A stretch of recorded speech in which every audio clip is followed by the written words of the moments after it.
The Rockpile Report, the pettiest, hardest drinking Bills podcast. Welcome, everybody, to another edition of the Rockpile Report podcast. I'm your host, Bills season ticket holder Drew Gear. That's my producer, Chris Kruger. Ryan Lasal in studio with us tonight. And I want to talk, Chris, how heavy does that ring feel on your hand right now? There's been a handful of times where I've almost lost it. That's for sure. Yeah, I have a wedding ring on. Look at that. Beautiful wedding ring. So, guys, last Friday, Chris got married. The venue was what is it, Shays on Seneca? The show at Shays. Mm-hmm. On Seneca Street in South Buffalo. And it was a gorgeous wedding. I mean, that venue's perfect. It's all the old, it's the original Shays before they opened the one downtown. Okay. And so it's all of this old, and I'm sure some of it's been revitalized, but it's a lot of old marble, very, if you're a history nerd, especially for architecture, this is it for you. This place rules. The wedding was small, but it fit the venue. It was the perfect size group of people for the venue. And what I loved is that even in a moment like the day of matrimony, Chris is still undeniably Chris. You will never take him out of this. It's like how people who meet me, they're like, oh no, it's not a bit. That's just Drew. It's not a character. This is just who he is. This guy. So I go back to kind of say, we get to the venue. I want to run back there and kind of give him a handshake, give him a little, hey, good luck out there. There was a second where it looked like he might show some kind of emotion, and he immediately just started making fun of my wardrobe. Yeah, black suit, black tie. He immediately lays into me. He goes, "What? This is a wedding. What are you wearing? You're wearing a funeral attire?" I was I'm with you though, Chris. Right? It's a wedding. You can't throw a pop of color in there for him or something. Exactly. It is a funeral, sir. Well, that's more of a comment on your view of matrimony versus the celebratory moment that it's supposed to be. Throw a pop of color in there, a pocket square or something for the man. Pocket squares. I'm from North Collins, dude. You're lucky I have a tie on.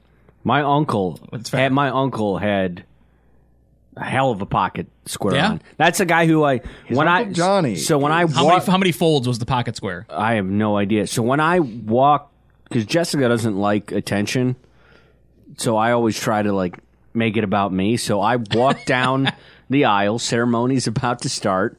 I get to the altar, and I go, "You like that chooch? Custom made, bro."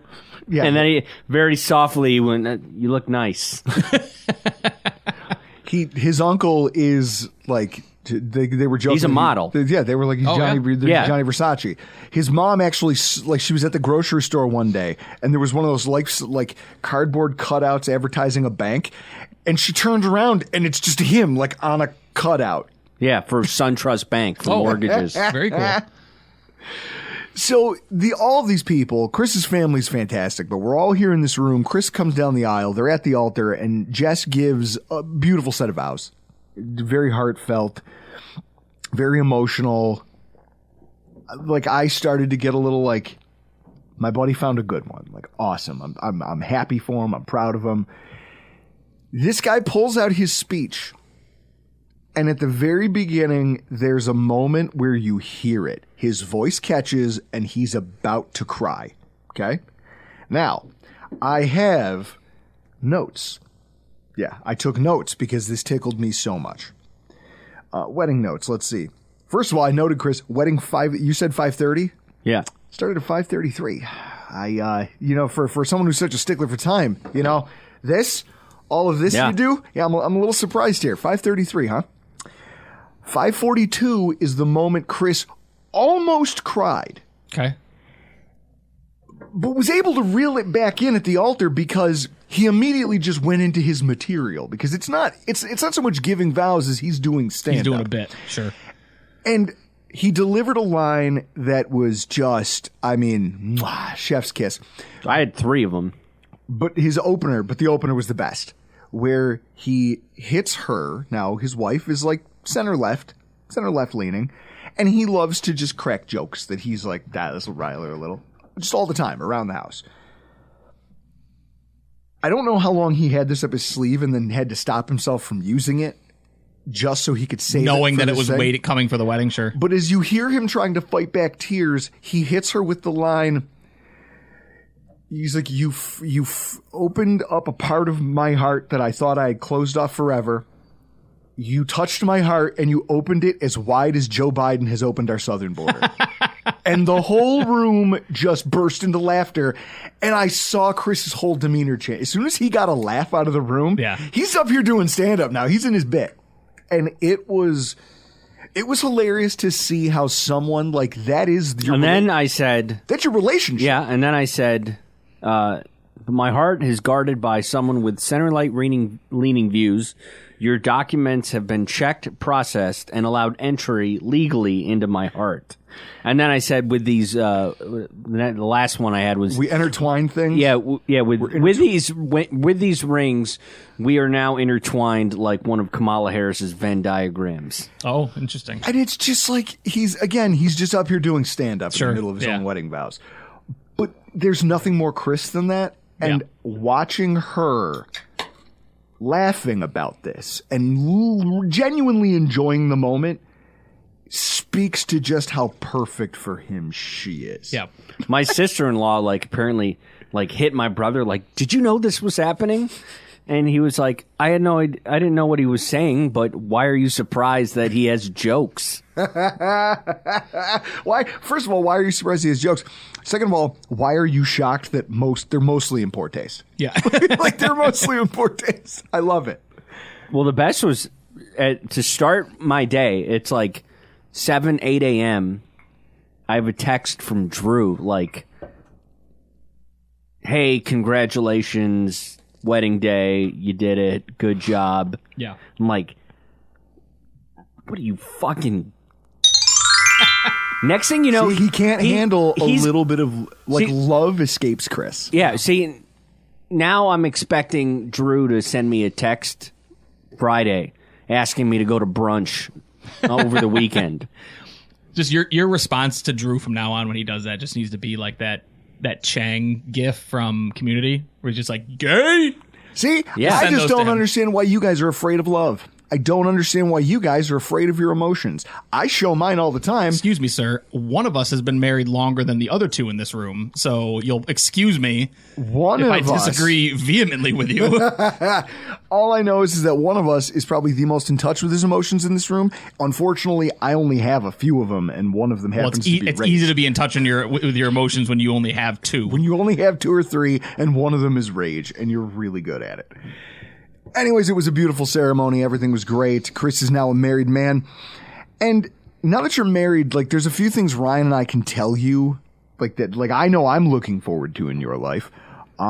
First of all, you can look forward to your grilling to improve because now you're married and you got the kid in the house who's only going to get older and the dogs are only going to get, you're going to learn how to grill specifically so you can stand outside where it's quiet for just 15 to 30 minutes and no one can bother you.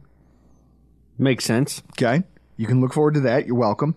Your back will immediately start to hurt more than it already does within the next 6 months. Also makes sense. That's true. That's a given, right? Yep. Because it's just it also, if you had advice for first month to 6 months of being married, guy, what would you say to Chris? You can probably get away with a lot more than you're going to be able to get away with in 3 months. So don't be afraid to push the limit because you're now setting the expectations of married life in these first 90 days. So set them accordingly to give yourself some leeway down the line because you're going to need it. That's the best advice I usually give to newly married people is push each other in the first 90 days because you're kind of setting that dynamic for the marriage. So set the bar high. Set the bar high.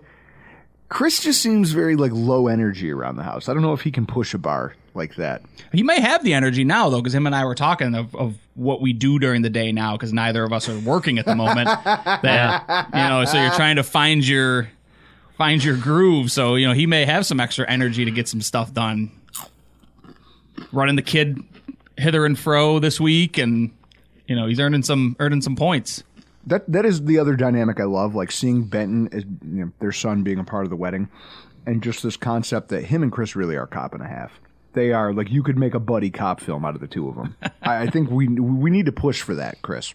Get you a rights deal somewhere. He was telling me about the present that he was opening with that Benny thought that was the greatest thing in the world, and Chris just got annoyed with about a third of the way through. Chris was just like, I just reached a level of, okay, that it's funny, now it's just annoying. Well, I have Drew's gifts right here. This is Drew's gift, which is loose change in 2 mason jars, and there's a couple singles strewn about. There is $15 worth of singles wrapped up in there. And between the two or between in the each? two. Okay. And what's funny is that was Larissa's idea. My wife, who had to roll all of his stupid nickels he gave me $100 in nickels when I got married. 2,000 nickels. I never thought he was going to get married, so obviously I thought my window was closed. And when it opened, I mean, I can't miss that opportunity. You can't. But the excitement, like we talk about how each other's partners and how they get us for just being awful. Yeah. Her level of excitement over the fact that we were going to do this, I was like, well, now we have to. Now it has to happen. I was joking, but no, we have to do this. Yeah. And she wanted to quarterback it because she's the one who had to roll all the nickels. Chris, I love you. I'm happy you're happy. Yeah, see, look, he won't look at me now. This is what would have happened if he had been around if he had been around to stop me from recording the intro to last week's show. Technically, I am looking at you. I can see you on the screen here. It's kind of like a vampire, right? If you look at him through the reflection, you're fine, but you can't look him directly in the eye. Mm-hmm. So with that, I want to raise a glass. Let's toast to Chris, newly married. Yes, sir. Congratulations. Hopefully that's still good considering it's been sitting there. I don't know what this is. It's got a great color to it. Looks something. I'm sure there's Campari in it because you know I hate that. It's got a great color to it. Ooh. There's citrus in there, but almost like a grapefruity kind of a thing happening. Right? You want to give that a... Hey, you always make me try them. Yeah. What do you... Okay, so it's a pink, for those of you listening, pink in a coupe, very thin. There's a lime. There's like lime. A grapefruit. Grapefruit or lime because it's bitter. Like it's more bitter than I would expect like a lime to be. Limes are very sweet. I'm picking up some lime, maybe zest or something over top of it. And it's kind of nondescript. The liquor doesn't have a lot of punch one way or the other to really tell what it is. Chris, what is this? I mean, this would make for a good summer cocktail. I believe it's called a Bacardi special cocktail. So it has gin, 3/4 of an ounce of gin, 1.5 ounces of white rum, 1/2 ounce grenadine, 1/2 ounce lime. The grenadine, okay. That's where you get the color. Lime. Yep. Now, this cocktail review, not actually the reason we're here. We're here because Ryan has never had Chris's wing dip. Now, for those of you who have frequented a tailgate, you know that Chris makes one of the craziest wing dips on earth. Chris, do you want to go ahead and run this down for him? What's in there? Well, let's set the stage first because I made a comment in our group chat that I'm not in. There was a question the question made about that was interesting. I don't know what happened there, but we ran into technical difficulties where Drew and I were wearing different clothes. My facial hair is at a different length, and Drew, because this is the creme de la creme of the podcasts we're recording this week, in your Glencairn Colonial Store Pick Woodford Reserve Double Oak. Ooh, all right. Store Pick. I hate drinking out of such a highfalutin glass. I really do. If you're drinking whiskey neat, it's got to be out of a Glencairn.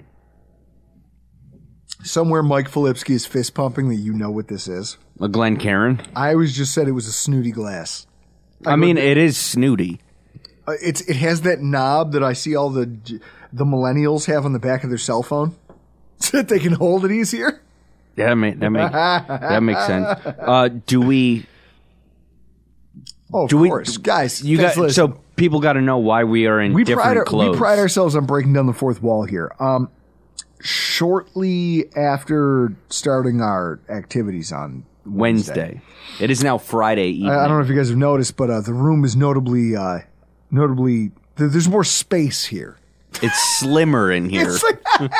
I hope he beats your ass. Ryan was in studio with us, and he can't join us tonight as we reconvene.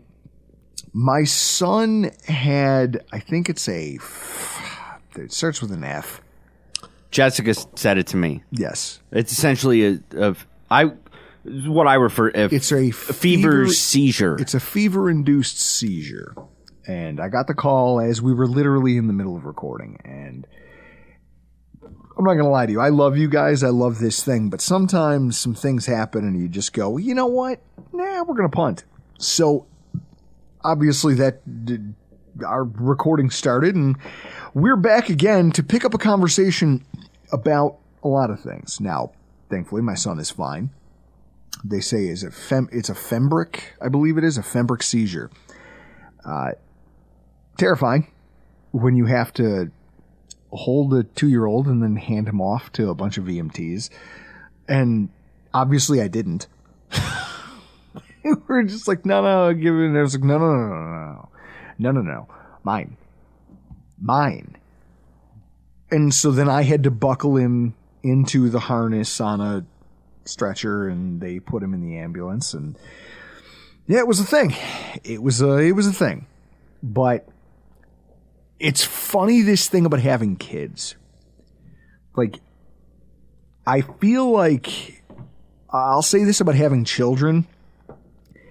I thought that I was bulletproof in terms of how I feel about things and how emotional I get about things, because I've been through everything. I've watched my life flash before my own eyes so many times that it stopped happening, and it just became this almost inevitability of like, all right, maybe this is it. Maybe today is the day I buy the farm. And it never came, and you almost become numb to it. And you're like, okay, so emotionally I've figured out how to lock that part of myself away, and I no longer have this sensitivity. And then you have children, and you find out that you're actually way more emotionally vulnerable than you ever thought you were. Because this is something you can't control. You can't do anything about this. And there's a helplessness in that. I mean, my kids are 4 and 2 now, and I've got more gray hair now than I ever have, and they're rapidly producing, and I feel like in those moments it does kind of give you perspective as to how small you actually are. For as strong and as in control as you think you are of the world and everything around you, you feel helpless. And there's a thing you have to learn in that too, which is just, okay, I am helpless. So now I just need to hold. You just need to find something to hold on to and figure out how to get to the next moment and the next one and the next one until you come out the other side of it. You can't lose your composure in the middle. It'll eat you alive. First of all, my wife is a trooper. God bless her. Chris, raise a glass to Larissa. She's the real champ here. But realistically, it was a rough couple days, a rough 48 hours for the Gear family, but we're here. My kid actually went off to school today. It's as if it never happened. And I'm happy that he doesn't have to live with that. And if there's anything I want him to take away as he grows up, it's that whatever happens, you need to keep that. You need to hang on and harness that resilience, because life's rough, man. As your father, I'll tell you. And now I look at my dad through a whole different set of eyes. I look at my father as a man who watched 4 boys do this. And just have their ups and downs and their foibles and their problems and their crises. And he's just helpless throughout a lot of it, except to just try to be there for support. And he's hoping and wishing and praying. And it's like, man, I walked out of this realizing I owe Dave Gear a stiff drink. I owe him a stiff one. Just the fact. We didn't get Dave Gear on the podcast. Well, he'll fight you on camera. You know that, right? I'll take it. But I come in peace. I come in peace with a glass of bourbon, or if you want moonshine made from Ryan Rhodes. He does love that Rhodes moonshine. But I'll tell you what, it's just to all of you fathers out there, God bless you. I'm sure you've been through it too. I'm sure you all have your own stories. I'm very thankful that things came out fine. I'm very thankful that I have these things, like these outlets, that I can talk about these kind of things, because I can't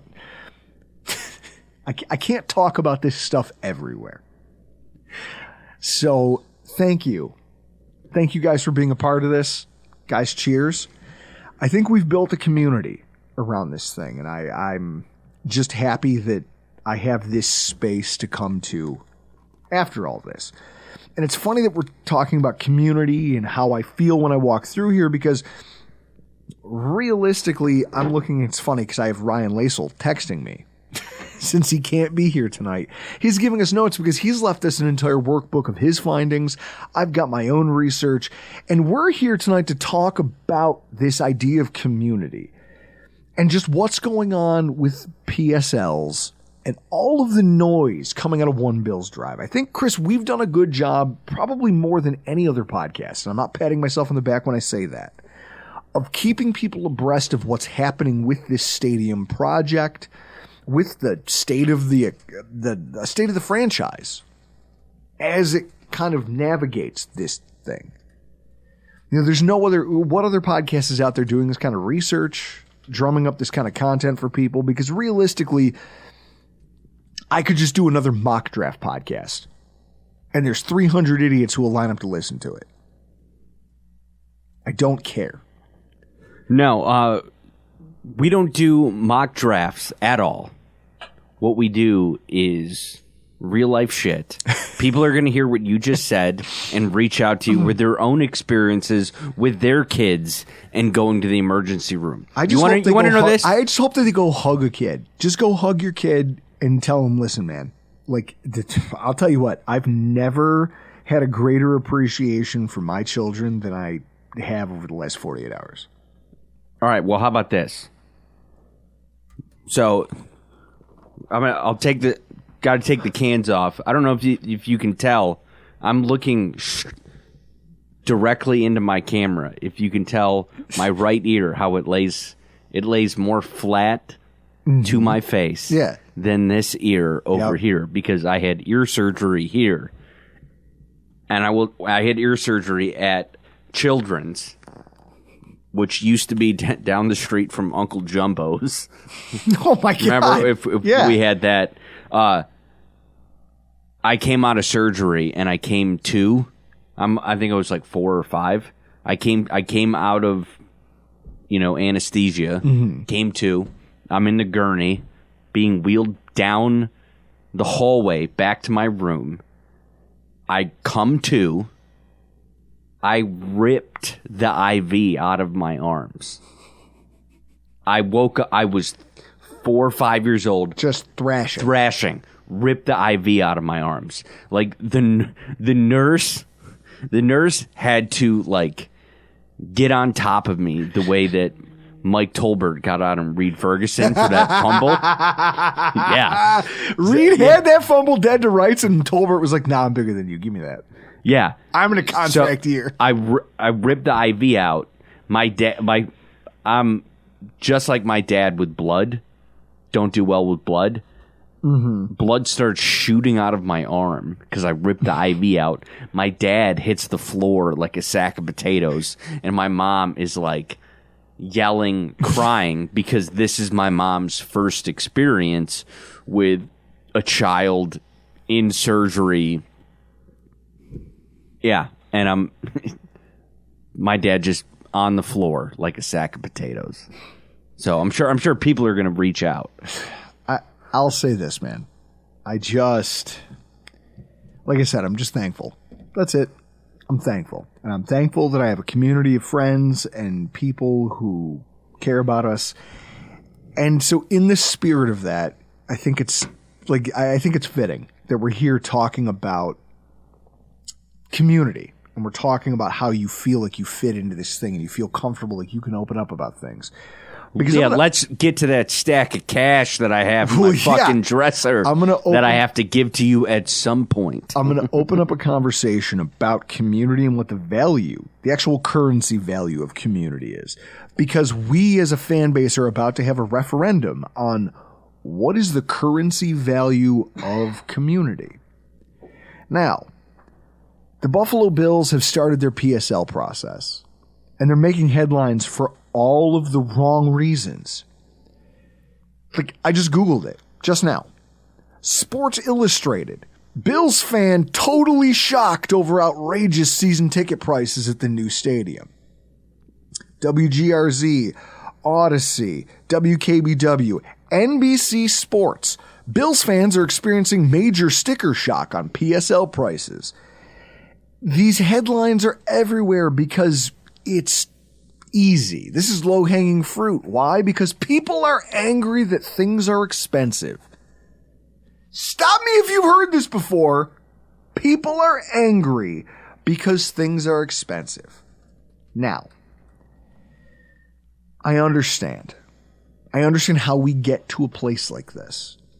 You know, when you hear at the onset of this, guys like Ron Rakuya sitting around not sitting around, but appearing before the media and going, let me give you my 2 cents on this. Okay.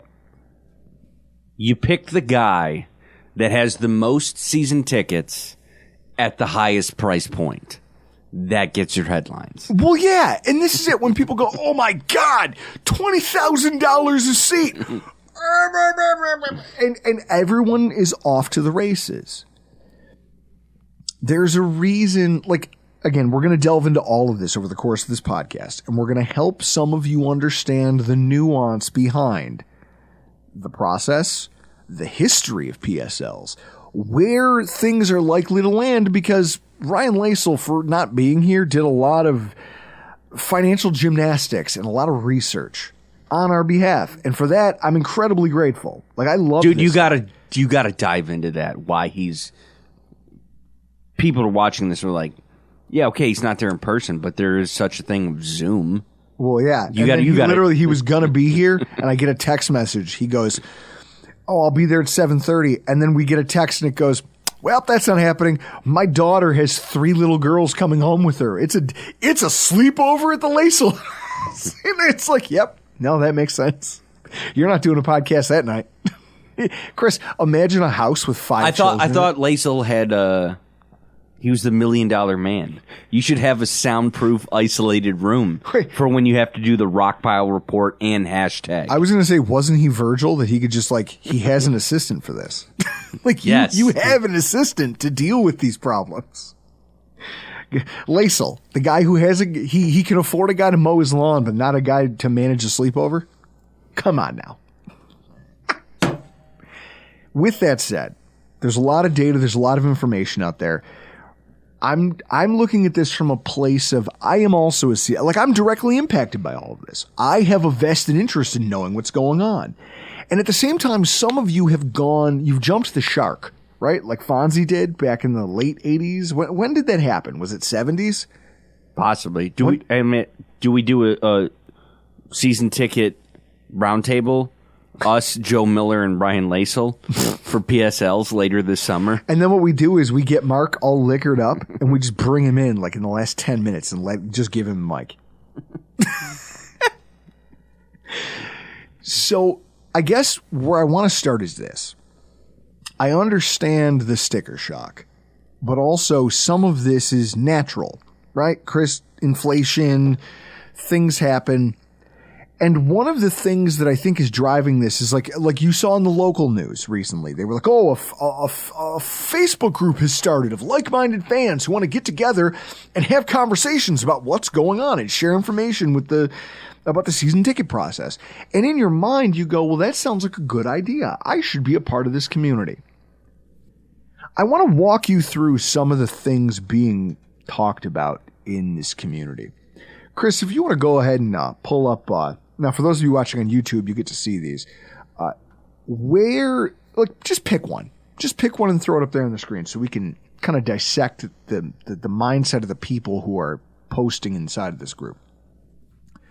Okay, I want to start with this one. I urge everyone to contact Kathy Hochul and Chuck Schumer. Maybe they can put some type of pressure on the Bills to make things more reasonably priced after us taxpayers already gave them $800 million. No one from the Bills or Legends cares or will do anything for us. Maybe a lot of bad PR for the Bills would have some effect. Chris, does that sound like reasonable discourse? Here's my one truth to this comment. No one from the Bills or Legends cares or will do anything for us. As a season ticket holder, as Joe Miller's the season ticket holder who's commented on something on Instagram about that, he can't get in contact with anybody from Legends. His rep, this is my new rep for the new stadium, can't get any conversation going with his new rep. Oh no, dude!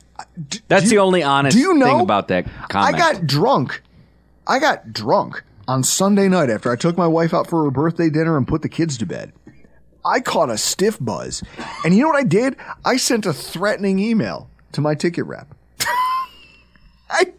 When I say threatening email, what I said was, "Hey, Ethan, I host a podcast and we're going to be talking about this topic, and I know you're not going to answer me, but this is your warning that I'm going to make fun of you as a part of this.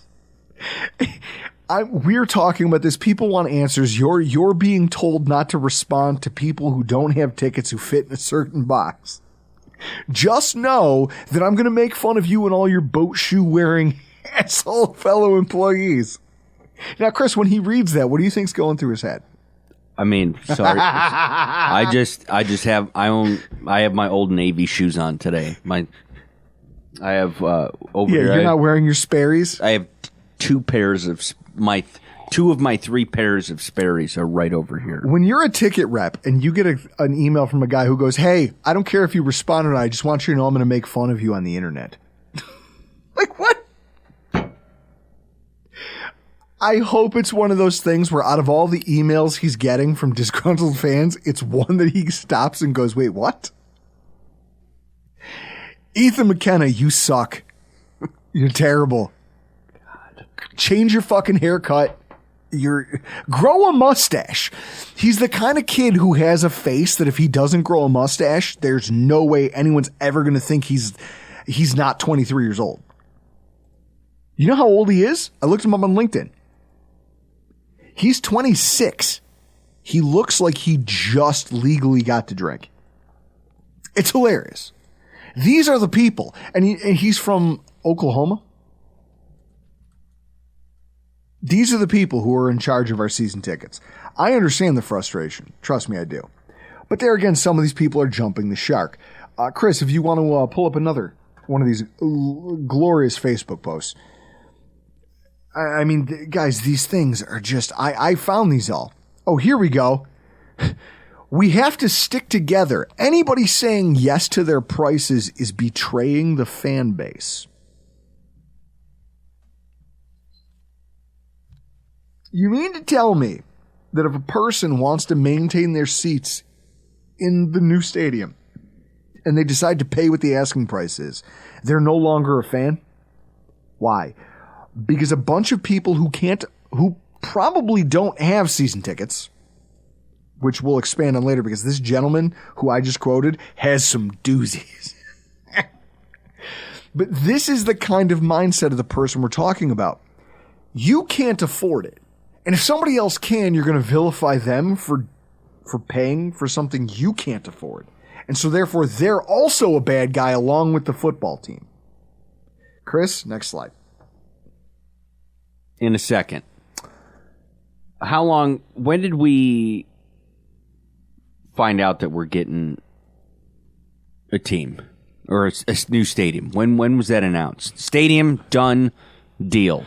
Well, it was during Ron Rakuya's tenure. It was like a year ago, so right? So it was about a calendar year ago. Okay, you know what I've been doing the last year? I've been saving money for PSLs because I already know where you're going. Yeah, because PSLs are a thing. Every team has them. They've done studies about them here during the previous stadium contracts when they renewed to be at Ralph Wilson. Mm-hmm. Now we got a new stadium. PSLs are coming.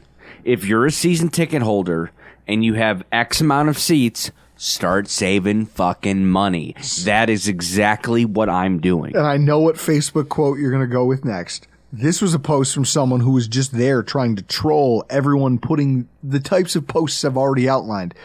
This woman who just came in, it's a female, who was just essentially saying, well, you guys should just work harder. She goes, you should just work harder. And that's rough. Like, that's a rough one to take on the chops. If you're a person in this group who's just talking about, like, hey, we're here and we're mad and we don't understand why this is so expensive, and somebody just pops in to be like, hey, why don't you work harder? No, I'm not going to say I agree with her. I'm just saying, like, I get what you're doing, and being a contrarian is kind of funny sometimes. But then there's this. Hold on. Let me break down the... Yeah. I'm going to break down the wall with this one here. Yeah. Fourth wall, right here. This one. I'm guessing PSLs of 5 to 7K per seat, plus obviously an increase in ticket prices. That line alone. Yep. If you come to me on January 1st and you go, all right, we got our PSL price. I need $6,000 from you. I will come over to you with $6,000 in cash. Because you've been saving for a long time, knowing that PSLs were going to be January 1, I will have in my PSL savings envelope of straight fucking cash, because I'm like fucking P. Diddy. Without, I hope you're not like P. Diddy. I was just saying, the feds are going to bust in here and drag you away. Yeah, I'll have. It would be the most fitting end to the Rock Pile report. And the best part would be you getting dragged away by the feds and not me. Exactly. January 1st, I'm going to have $6,000 in cash. If you come to me on that day and go, I need $6K. Perfect. I got it for you. Because you've been budgeting this for a long time. Exactly. Now, what I will say is this idea that people who can't do that, maybe they don't have the disposable income, there are still options for you to get there. They're giving you plenty of runway. But the people making this sound as if it's a giant ordeal, and maybe for them it is. I'm not saying, because I don't have your life. Like, I've had my own experiences recently. I'm never going to project what someone else's existence should be like. What I will say is, this group, like this one right here, and this is from a friend of mine who I went to college with. That's why I saw it. You know, I always thought Bill's Mafia was kind of a stupid name for the blue-collar diehards in Buffalo. Now, he lives in Oneida, out there by Syracuse. Now that they're effectively turning it into a reseller market at my personal expense, along with the rest of the New York tax base, I guess we won't have to worry about it because the heart of quote-unquote Bill's Mafia will be watching on TV at home with these prices. And I understand where all of this sentiment comes from. But what's crazy is that all of this animosity, right? All of this stuff is coming from a singular place, Chris. And it's a handful of small reports of what's being sold in the club section. Why are we letting that shape the conversation? And why isn't anybody doing any actual research as to what these things are going to cost? Well, luckily for you guys who listen to the Rock Pile Report, you don't have to. We've done the legwork. Chris, bring up Lasal's chart. I'm going to bring up my numbers, and let's wrap on this. Let's talk about facts and figures and reality of NFL PSL pricing and how it affects what's going on with the Buffalo Bills. Ryan, who couldn't be here, Chris, I mean, this is baller shit. Like, you have to put this on YouTube, or at least a clip of tab by tab what he's put together. I'll put this on YouTube, but I mean, I get where you're coming from. It's every stadium that's been built since 2014. Yeah, you got Niners, Vikings, Falcons, Raiders, Rams, Chargers. We'll go through it all. But I'll put this on. Brian puts in the work because what else are you going to do when you're unemployed? God, we are petty. Like, we can't. You're unemployed. I like the fact that you're a poor who's making fun of another poor. You two unemployed sons of bitches are taking shots at each other, and you can't help it because we're all. I'm going back to work before he is. You hope. So, Now, what you've got is you've got the 49ers Stadium in 2014, which was one of the first to roll out PSLs. If you start there, the highest PSL cost, what was that, 175? Yeah. $175,000. And the average season, like the 2024 average ticket cost in that section is $13,000. Now, these are club seats, not just club seats, but these are like suites. This is the creme de la creme of where you sit, and you're in San Francisco in Levi's Stadium. And then if you look, though, like, Chris, as you go on down, it gets fairly reasonable, doesn't it? Yes. So this chart, which is also on, if you're watching it on YouTube. So where we sit, $200,000 PSL cost. Huh? That's what I'm looking at. And this is it. So now, go over to the Vikings. But like, look at this, guys. I just want you to get it in. So I want you to get a feel for this, because it's going to be a dynamic of this conversation. Now we go to the Vikings in 2016. They put a dome on their stadium, for all of you who are crying about it. The PSL cost, the highest one was $9,500 for the Delta Sky Club. There was also the Medtronic Club, the Poland's Club, the Little Sixes Club. Like, there was club seats of varying nicety. And the highest one was $9,500. $9,500 for the PSL. And the average season I'm looking at this based on you and me. Yep. We're up for the Vikings, where we would be sitting. According to this chart that Ryan did, no PSL. No PSL. That's based on where we sit. And everything around us is what, under $2,000? Yeah. Yeah. Okay, perfect. So then that brings us to the Falcons Stadium in 2017. You look at the PSL cost, the highest one was $5,500. And everyone, I remember that Atlanta was also the stadium that said that they were going to have like a $5 and under food menu. Yeah. And they did it. You know what else I remember? Them building a stadium and said, "Oh, our roof's gonna open like a fucking camera shutter." And then it broke a ton. It broke a ton. It never worked, and now they don't open it. Chris, have you ever noticed that? They don't open it anymore. Yeah. I think it broke permanently, and they just decided not to pay to fix it.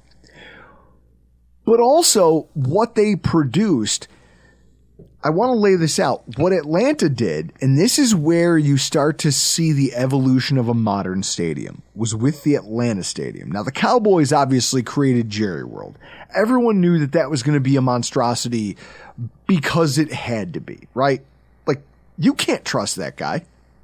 He's going to jump the shark every time. He's going to make something that's basically a vanity project anytime he touches it. You know that when I used to work in machining, and I mean, there's a guy I used to work. You've heard it before if you listen to the show. Greg Zahn? Yeah. Yeah. Oh, look what they're doing in Dallas. Look what they're doing in San Francisco. You do realize that Buffalo is not the same market as a San Francisco, Atlanta, a Dallas, a Minnesota. It's much smaller. The reason that I think you can't include Dallas in this kind of analysis is because Dallas was always going to be a vanity project for their owner. It was always going to be that way. And it was going to be priced that way.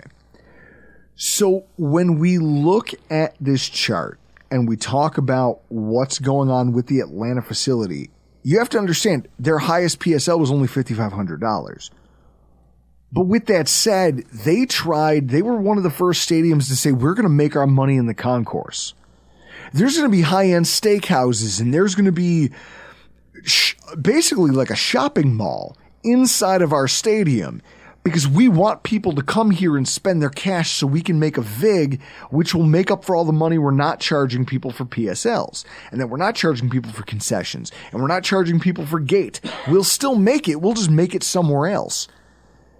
And that's how you end up in a place where Chris and I were supposed to go to that stadium in the first year of its existence and watch the Buffalo Bills play the Atlanta Falcons there, where the Bills won. Yep.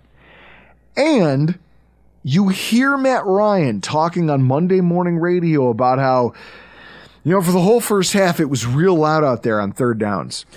Because one of my former employers, morning radio. Yeah.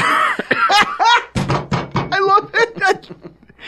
And you hear him complaining about the fact that, yeah, all of our fans came into the building and got mollified by all the dumb shit in the concourse and weren't in the seats. So the Bills fans were in their seats, and every third down, the stadium was real fucking loud when we were trying to run our third down offense. You know how you throw that off on via television is you have all these amenities in your concourses at your brand new stadium, and then people aren't in their seats because they're shopping out in the concourse.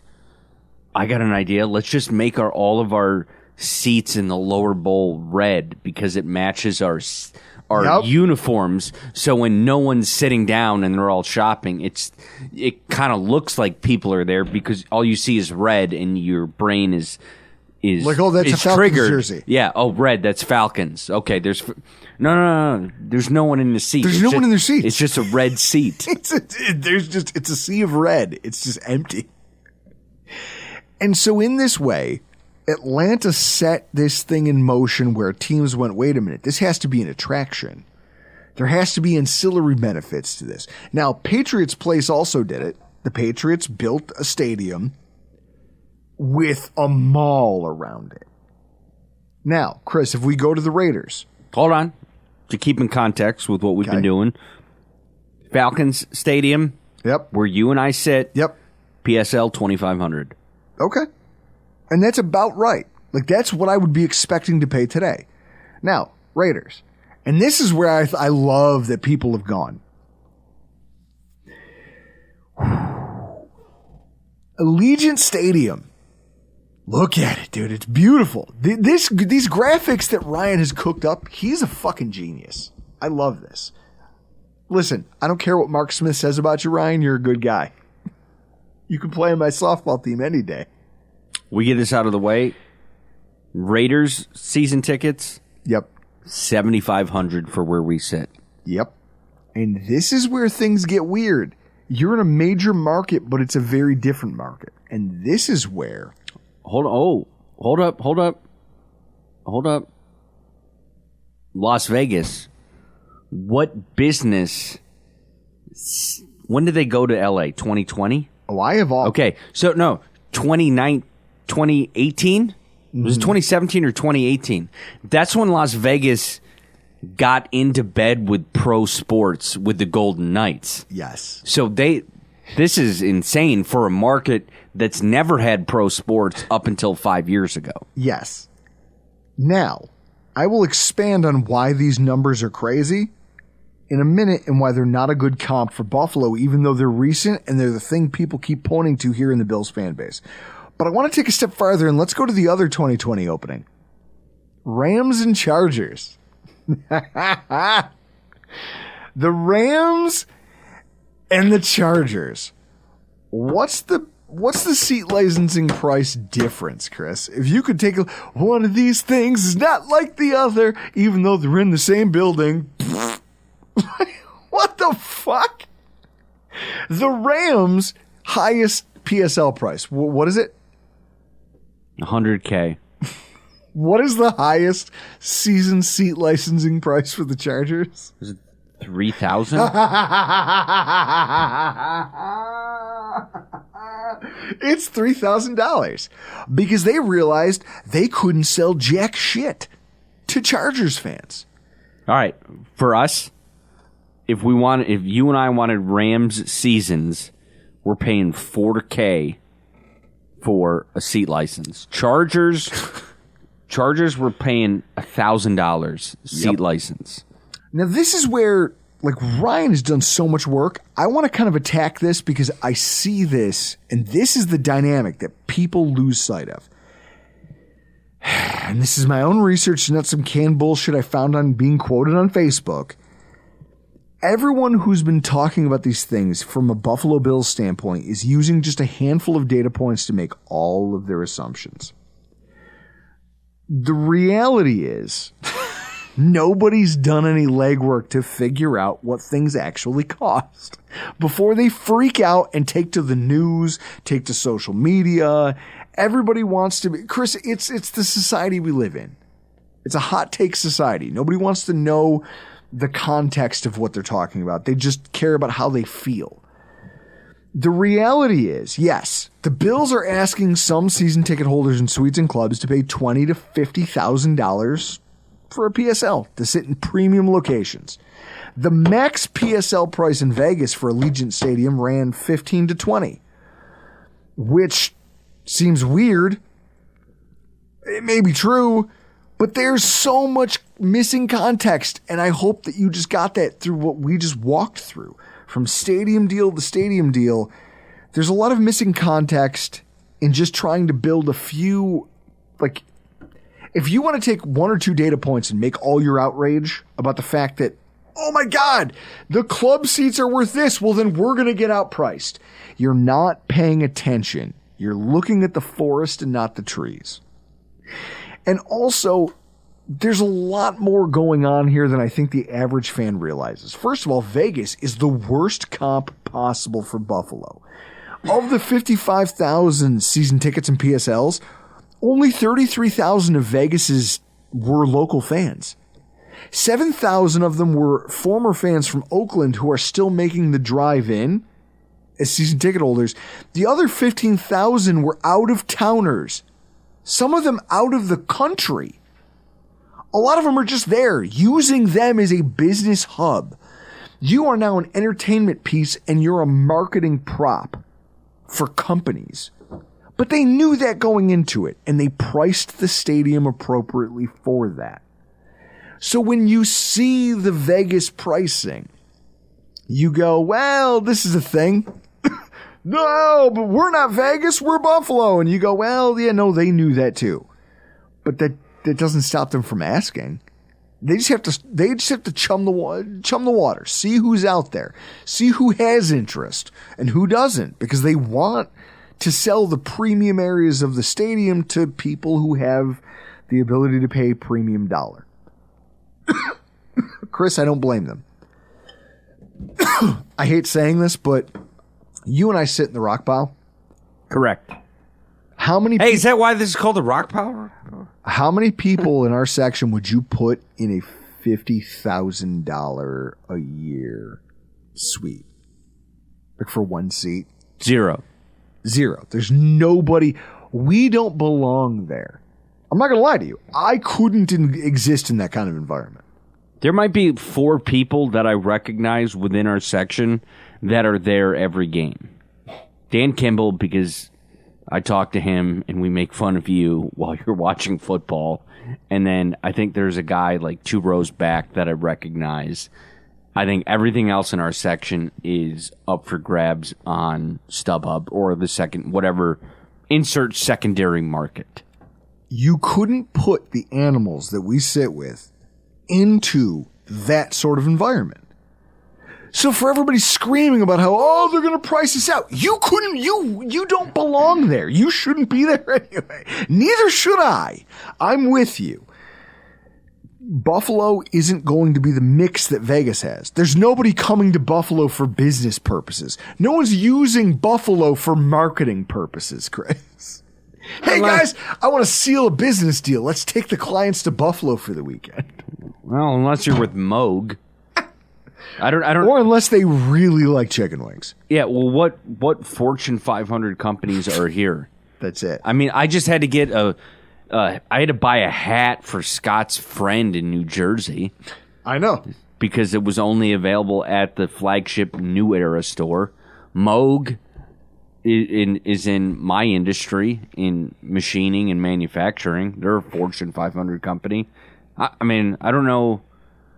Those are the only, like, and maybe that in healthcare. There's some big healthcare names here. Some healthcare here. companies. But I can't, like, if we lived in Atlanta and you're like, all right, Fortune 500 companies that are here in Atlanta, I could just start going boom, boom, boom, boom, boom.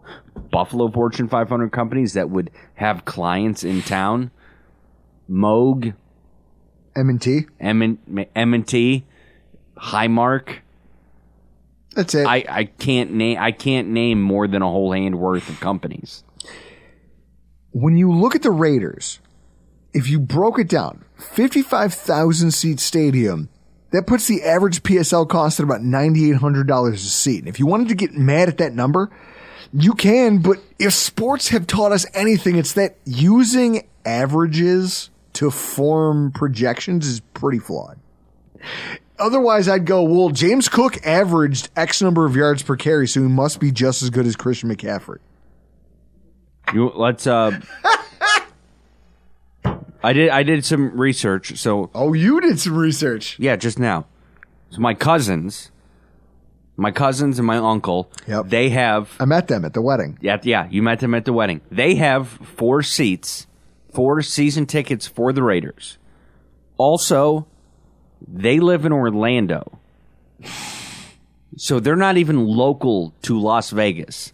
They have 4 tickets in section 127, which by this chart, $12,500 per PSL. 4 seats. Do the math. Yeah. This is what I'm talking about. There's no one doing this here in Buffalo. People aren't flying halfway across the country to hold a high dollar PSL to come to Buffalo, unless you're a Bills fan. Unless you're a Bills fan, maybe you left and you're coming back, but there aren't hundreds of them, right? Yeah. Maybe there are hundreds, maybe not thousands, not enough to float the entire PSL base. And that's where, like, if you're trying to comp the Raiders specifically, because they were the most recent stadium, and that's what everyone's doing. They're like, well, according to the Raiders, this is what tickets are going for on the marketplace. It's not the same market. But here's the thing. According to the marketplace, it's the team's official marketplace for selling your PSL. 2024 season ticket costs. There are seats that would be the equivalent of where our current, 300 section is in the Ralph Wilson Stadium, being sold for $1,000 to $3,000. There's corresponding PSLs listed on the site for approximately $9,000 a seat, but a smattering of them. And it stands to reason that the more modestly priced seats that you see, and those with less premium sightlines, were purchased by actual fans who can afford them and aren't just trying to offload them, they're trying to make a profit. They're like, well, I did this and I got my fun out of it, but the team's not making a Super Bowl anytime soon, so let me get out of here and I'll double my money while I'm selling it. Now, I went on Reddit because I was like, I want to know more about this. And I went to the Raiders Reddit That's site. where you go for real news. Yeah, but what I saw was fans talking about how I want to get into the PSL market. Why are these all so expensive? And it was just a huge discussion amongst their fan base about how, everything you see on these portals being sold is 2 times to 3 times the sticker price of what that person paid, because they don't have to sell it. They want to sell it. And so they're trying to, they don't care. The people who are selling, when you look at, so when everyone's telling you, well, this is what these PSLs are going for on a portal somewhere, I'm hearing it and I'm reading it firsthand from actual fans who are mad about the fact that they can't get their foot in the door, that the actual sticker price for those seats was 3 times less than that. It's just people trying to profiteer off the fact that, it's like when you list a house, Chris, but you don't actually want to move. You're like, well, I'm going to list it, but I'm going to list it high. And then if somebody meets my price, I guess I'll move. But if not, then I'll just stay here. There was a house down the street when you were looking to move. And I think I had messaged your wife about it. I was like, hey, this house is for sale. Then it sold for $100,000 over asking price. Now, this is where there's some things here that need to kind of shape Bills fans. And this is where it's going to, I think we all need to calm the fuck down. Yes, building Allegiant Stadium, they raked in over $550 million in PSLs. But the year before that, when they were making projections, they settled their projections at 250. They didn't think they were going to make a dime off PSLs. They thought that they were going to have to do a lot more work. And the influx of cash and the way that it all rolled in, it blew their, it doubled their projection because they tried to be conservative. And there's a reason they tried to be conservative, which we're going to get to in a second. As soon as people started making payments and the cash started coming in from the people who financed their PSLs, they said, oh, wait, we have double the cash we thought we were going to. Okay, we can better some of the amenities. And they were like, well, that allowed us to expand Wi-Fi, expand cellular. Chris, what's one of the biggest gripes of anybody who attends a Bills game? Oh, my phone doesn't work at the gate. Oh, I didn't download my ticket. Now I have to get it right here at the gate. Oh, wait, you have no reception. You have Verizon. I thought it was just people were poor. No, well, here's the thing. Like, you have people, like, Mark always jokes about I have a jitterbug phone because he's an iPhone elitist. How about this? When you're a guy like Potter, I love you. I'm looking into the camera as I say this. Potter, I love you. But you and your cut rate phone plan, how many times did that burn you when you got around the stadium on game day? And they just were like, well, you get the also ran treatment. Where it's like, hey, because you're on a secondary plan, you don't get any service whatsoever. So he was like, well, now I'm near the stadium and my phone just goes dead. I might as well not even have one. I'm not surprised he uses Mint Mobile. But it was just funny of the idea of like, oh no, they sold me I get a cheap phone plan, but then I'm fucked. And Allegiant said, well, we made so much money. We're going to fix that problem. We're going to get better cell reception in the stadium. We're going to fix Wi-Fi accessibility in the stadium because we made more money than we thought we were going to. And we're going to put it back into the stadium. All of this is a thing that can happen. Also, the opposite can happen to a franchise. And this specifically impacts what's going on with the Buffalo Bills because it was quarterbacked by legends in sports, which is Jerry Jones's company. I don't need to tell you all about how Jerry Jones swung the LA Stadium SoFi deal in the favor of Stan Kroenke.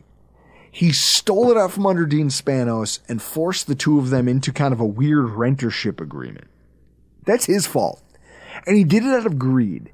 Because he said, well, I'm going to get all the contracts in this place. I'm going to get the service contracts. It's essentially, he's going to get the same sweetheart deal that he's getting here in Buffalo. He's going to control ticketing, maintenance, food and beverage, the whole nine is all going to be run through his company, and his net worth is going to skyrocket. Jerry Jones's greed is what drives all of these transactions. But what happened in LA is going to be a referendum on what happens here in Buffalo. The Chargers tried to sell PSLs. Now that they announced, like, hey, Dean lost his bid for his own stadium and now he's got to cohabitate with the Rams in LA. They abandoned San Diego because they thought they had a better deal somewhere else. Turns out they didn't.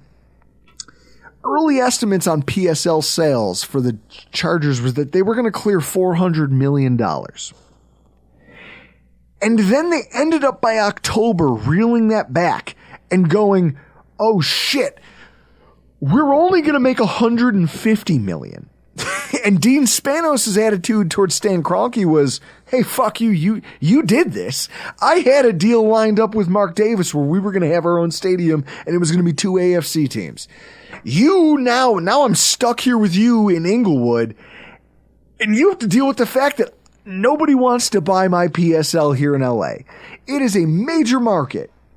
Like everybody, like legends, when they did their calculations of how they rolled this PSL thing out, they thought they'd taken everything into account. The recent move, the city's fan base, but then also the city that they were moving to and the appetite to pay and the ability to pay and the pricing of things. The PSLs for the Chargers were going to be 40% less than the PSLs for the Rams. And you can see that in Ryan Lasal's chart.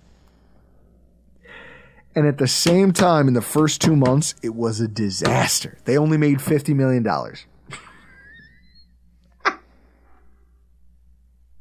And then the owners are fighting with each other. And Dean Spanos is going, hey, dickhead, I didn't want this.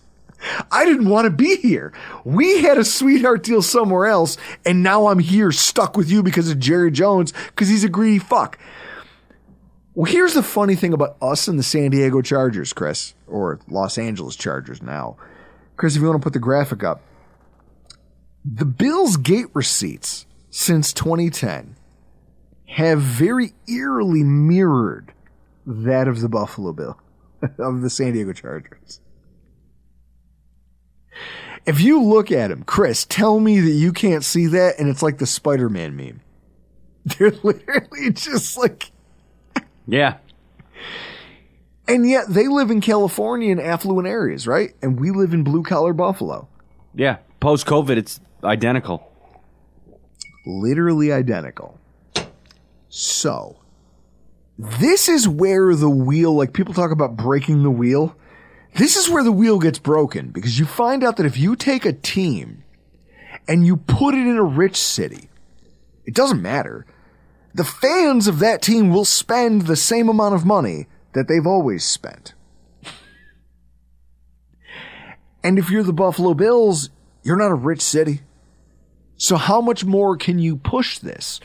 And so in this way, like, egos in time heal a lot of things, but the people running Legends won't have forgotten the lesson that they learned in overestimating what the San Diego and Los Angeles Chargers could have brought in PSL prices, just based on what they thought the logo on the side of the helmet was worth and what they thought the city and the expendable cash was worth. Because when you look at the numbers, they are about, like, if you were looking for a comp, it's probably the Chargers.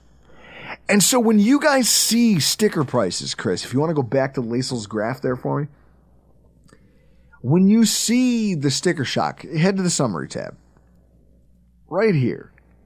The PSL summaries for all of these teams. Yes, there are some that are outrageous. The Raiders had $75,000 PSLs. In 2014, the 49ers sold $175,000 PSLs. Chris, that's insane. That's actually insane, right? And yet at the same time, we know that we're not living in those worlds. Our prices are smaller than that. What are they saying? The most expensive might be 50? That's still smaller than the most expensive seat in the Rams Stadium. Yeah. Less expensive than anything that the Raiders sold. If anything, and I've been saying this for a while, and I've been trying to tell anyone with a little bit of reasonability, I believe that the team is waiting. They go, listen, premium areas, we don't want drunkards from the 200 section. We don't want the 300 level people, even those with cash. What we want is a select group in these premium areas. We're gonna price a lot of people out intentionally. And then we're gonna see how the market reacts. And so this is where Ryan's diatribe that he wanted, talked about in the podcast. His basic takeaway, I'm reading this from him, is every stadium has the holy shit numbers. But those are largely in areas where the people who sit there should be paying a premium. But by and large, there should be no reason to think that the vast majority of seats won't be affordable to the general public. But Terry Pagula, and this almost goes back, Chris, to what we said about our last podcast we released, just about what a mess things have been. Oh, yeah, about the chimp. This is a franchise not doing themselves any favors by hiding numbers. Like Ryan went on to say, it's baffling how much this ownership group continues to botch something as simple as customer service. It's not hard to get people to like a sports team. Ralph managed to keep a rabid fan base through a 17-year playoff drought. Yet Pagula has done everything in his power to alienate his fans against his teams. And he says teams plural because he's including what's going on over with the hockey team. Chris, I don't know that Buffalo sports, like business morale, has ever been at a lower point. We all love that we have Josh Allen. And as long as we have him, we know we're going to be competitive. But holy shit. Like, he's got a point. Like, you're doing yourself a disservice by not just putting a chart out there and going, listen, we're charging these assholes who want to sit in the rich seats and get fed food and get free food and beverage. We're going to charge them out the ass. For the rest of you, we're going to make it reasonable. Legends in Sports is doing the smart thing, and they're letting the market come to them and tell them what people are willing to pay. And they're going to massage these numbers every step of the way as they introduce it section by section by section. Chris, why do you think that everyone who goes to their ticket meeting and asks, okay, well, if I don't take these, what will my price be at the next thing? And they go, well, we can't talk about that right now. Because they don't know. It's not because they're trying to obfuscate things intentionally. They just don't know. Because they want to see what the market can bear, and then they'll adjust and pivot. It's savvy, and it's shrewd, and it's cold, and it's calculated, and I wouldn't expect anything different from a Jerry Jones run organization. I wouldn't. Now, as it comes to people like you and me, what I'll say is this. First of all, they're going to make this work. They will make it work for the average fan. Do you want to know why? Because legends in sports can't handle another L. You know, they can't take another L the way that they did with the Chargers stadium mess. Because if they do, then that'll be twice now that they've underestimated or overestimated a market. And in that way, they can no longer tell every other owner who's looking to get a new stadium done that, hey, don't worry about it. We are the preeminent people when it comes to making stadiums happen, which is how this got sold to Pagula. I know this, and you'd have to set me on fire for me to tell you my source for this. But it was told to him that that's how, like, I have the gravitas.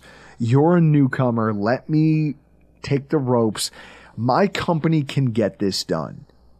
Well, if he botches 2 in a row, he can't say that. And savvier owners who are looking to either expand or relocate will want nothing to do with that, right, Chris? Yeah. Like, fool me once, shame on you, or shame on me. Fool me twice. I feel like Michael Scott right now because I think I fucked that up. Or Bush. Fool me. What skit was that from? I don't know. Super Mexican will fill us in with reality. The end of the day, this will get right-sized. It has to. When you look at this and you look at where stadiums predominantly end up, there are always affordable seats available. The initial sticker shock is causing a gross overreaction. And I also think that there are historical pressures kind of pushing against the idea that they could price us out. So for all of you out there screaming into the ether about what these tickets are going to cost and whether or not you can afford to get your foot in the door, Chris, what do we always do in these moments? I want everyone to raise a glass, pick it up, hold it in your hand. Do you feel that weight? Do you I'm smell out. that? Take a deep breath and a goose fraba. Guys, no one wants to pay thousands of dollars more than they have to see a Buffalo Bills game. I don't. Chris doesn't. At the same time, I don't think we're all as hyperbolic as the general public. I think we, and I'm talking to you right now. This is me breaking the fourth wall. I'd like to think if you're listening to me right now, you're a little bit smarter than the average person walking around the street. Now, that might not be true, but I still love you anyway. But then, Chris, there's this final post, and it does give you pause. The Josh Allen timeline conversation. Because PSLs are they're a thing you buy. And it's like a car. It immediately depreciates. And then when you get into this, you realize that it's immediately worth less than it was before.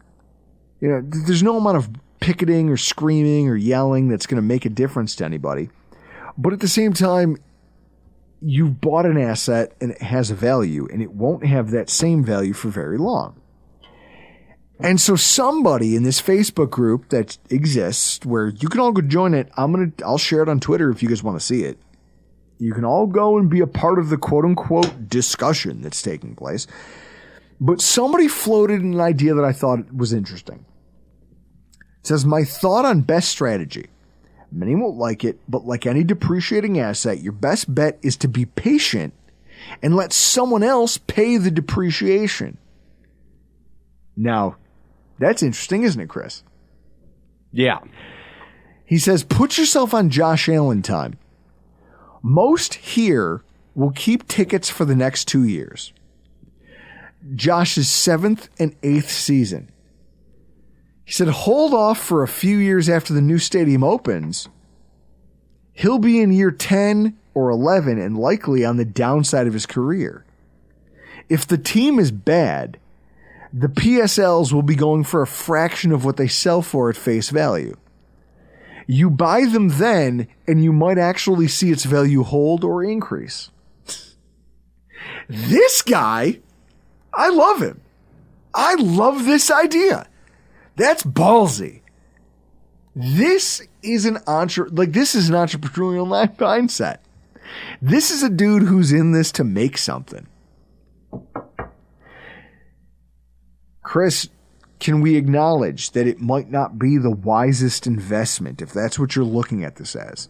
If you're looking at buying a PSL as an investment, they go, oh, it's an investment that you could sell, you could leave it to family members, blah, blah, blah, blah, blah. Well, first of all, it expires after 30 years. You're not, I mean, I might have to leave it to Jack and Tommy when I get hit by the Greyhound. But otherwise, I don't believe that it's an investment vehicle. I think that it is a vanity. It's a luxury purchase that you're making, and you do it knowingly. And you do it knowing that it will depreciate in value every year that you own it. It's never going to be worth what you pay for it. Eyes wide open on this. You are never going to get your money back out of this if you choose to invest in it. But it's a choice. No one's forcing you to do it. You could take this gentleman's advice. Back out. Wait and do what most crypto. Chris, you're a crypto bro. Yeah. Buy the dip, right? Yeah. Always buy the dip. You could do that with Bill's PSLs, and no one would fault you for it. But so if I'm not faulting you for holding off and buying the dip, then please stop vilifying and screaming at me for just trying to pay for it and enjoy this thing that I love doing. Okay? Let's just all try to walk away with it with that mindset. I won't fault you for your approach if you don't fault me for mine. Obviously, there's a lot more that will unfold, and I think after all the information we've just gone over, there's a lot more that's going to come out, and I think we're all going to find out that a lot of this has been overreaction for nothing. I can't wait to see what the numbers are, but we don't know them tonight. And with that said, I think it's best that we just get the hell out of here. I think we said everything we have to say, right? Yep. In that case, I'm Drew Gear. That's Chris Kruger. That's Ryan Lasal's work. And this has been your Rock Pile Report.